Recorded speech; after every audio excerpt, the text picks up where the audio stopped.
strips. The Pangton Villa RF LED strip is 4 meters long. I split it in half so I could put half on the top facing down and half on the bottom facing up. There was a solder joint right in the middle of the strip, so I just unsoldered it. But these lights can be cut to length every few LEDs. In fact, in the video, one such area is just below my thumb. The resulting halves were 5 inches shorter than the interior of the shelf, so I just spaced them 2.5 inches from the end. The LEDs come with an adhesive backing, so installation is a breeze. Of course, to ensure best adhesion, you should make sure the mounting surface is clean and free of dust. Both ends of the LED strip come with a connector where the power supply plugs in. I lined both of those up to the same side and cut the connector off. With the ends cut, I proceeded to drill a hole through the side of the shelf that I could feed the wire through. These wires will all be in the corner of the room and almost invisible unless you go out of your way to try and see them. In almost all circumstances, you won't be doing this, and will just use the included power jack to connect the power to the lights.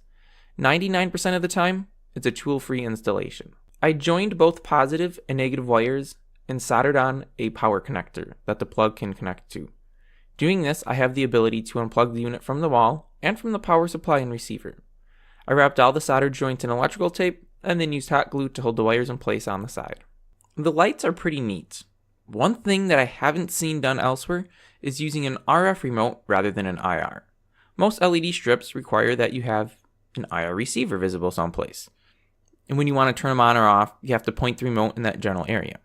With an RF remote, you don't need to point at anything, as it's communicating with the radio signal. The LEDs have several levels of brightness, a breathing effect where they fade back and forth from low to high, and the remote lets you set a timer as well, 30 minutes, an hour, 2 hours, 3 hours, and lastly 4 hours. Oh, and lest I forget, you can turn them on and off with the remote as well. The remote has a range of about 60-ish feet.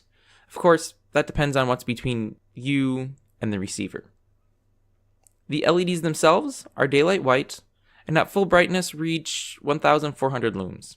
The radio receiver has controls on it as well, so you can turn the lights on and off and adjust the brightness without needing the remote. If you hold the power button for 2 seconds, you'll start a 60-second shutdown timer. Great for when you're leaving the room, but want some extra light while exiting. I've linked to the product on Amazon in the video description. Do yourself a favor and check them out if you're in the market for LED accent lights. I'll leave you with a few glamour shots, and see you next time.